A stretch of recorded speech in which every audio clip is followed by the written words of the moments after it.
Hey Bobcat Nation, have you ever thought about what it would be like to be able to meet some Nobel Peace Prize laureates? Follow me.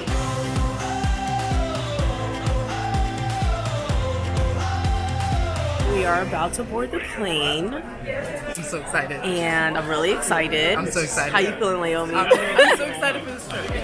Alino, welcome aboard. Thank you. Thank you.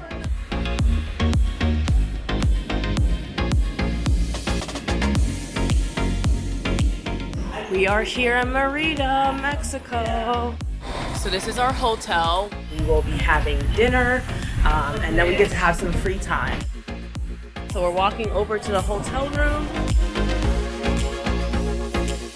Day 2. We are walking over to the orientation right now. There are going to be a whole bunch of different universities, colleges, as well as some high schoolers that are actually from the area coming to this summit. Today is just really about the orientation part of it. The Albert Schweitzer Institute of Quinnipiac, University of Louisiana en Estados Unidos. We just finished orientation, and we're gonna be doing some walking around on some of the historical sites and just kind of like really understand more about the history of this particular area as well, considering that our whole entire premises is to try to, obtain more about world peace, relate that back to our overall goal of the summit.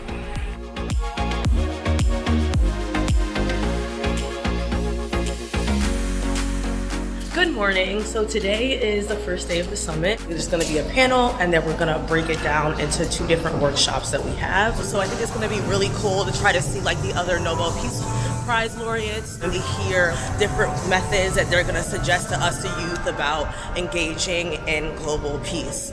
Even on a small level, you can make a lot of change in your local communities as well. Unos pasos adelante y otros atrás. The first panel was talking about how you can be able to promote peace, and the biggest thing I kind of took away from it was you can't really complain about wanting to make peace or have change in the world if you yourself are not willing to take that one step forward. We have just finished the second conference. Right now, I am headed over to a workshop with Bernice King. I was actually able to get a picture with her, and I'm also really excited to kind of see what Bernice King is going to talk about. She was very much involved with the socioeconomic ways of how you can develop change in your community, and as well as the indigenous people. I want to welcome Dr. Bernice King, who is honoring us with her presence. She is the CEO of the King Center in Atlanta, Georgia.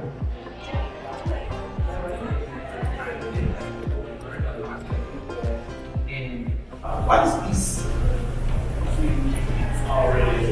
Happy, safety, human dignity, human growth, fulfillment, sharing, love. For us to be able to talk about calm and forgiveness and love, we have to be prepared to shake the status quo. How do you talk about justice and equality when you do not talk about inequality? Today was a really great day. We separated into our own modules and discussions. So the first discussion that we had was with Bernice King, and she basically talked about a lot of the work that her dad did. And she actually also touched up on economic freedom as it relates to Black Americans. Considering that I am the president of BSU, that was really something that I could take away from that. For the second panel, as you saw before, that was also very interesting, coming from an African perspective, looking at the intersectionality that I have. I'm both Black, but I'm also Nigerian. So it was good to try to get like the duality and kind of understand, again, what I can do as a young individual to try to instill more change and more peace, even more of a local level, and how she basically emphasized that you cannot promote world peace and you cannot promote world change if you yourself are not confident in what you are and in what you do. Whatever step that you take, you have to be able to have that self-confidence in yourself and also be able to represent where you come from as well, to be able to leave behind a legacy for those that want to be able to follow your path. So it is day 2 of the summit. We are heading over now. So again, we're gonna have 2 panels, and then we have workshops that we attend and everything like that. Las puertas porque, pues sí, como dicen, cierren las puertas, señores, porque cada uno en nuestro campo hemos soñado alguna vez con conocer la. So right now we're at some of the workshops, so they're just ending the workshop. They also have information, but sometimes language represents a barrier. Oh, the summer was good. Lots of inspiration. Yeah. And it definitely makes you think about your future and how to implement the things learned in the conference into real life. Yeah, definitely. I'm gonna miss this place. We're going back to CT. Next time QU hosts another trip over for the World Summit, you guys will actually know a little bit about what that might entail. All right, guys, bye.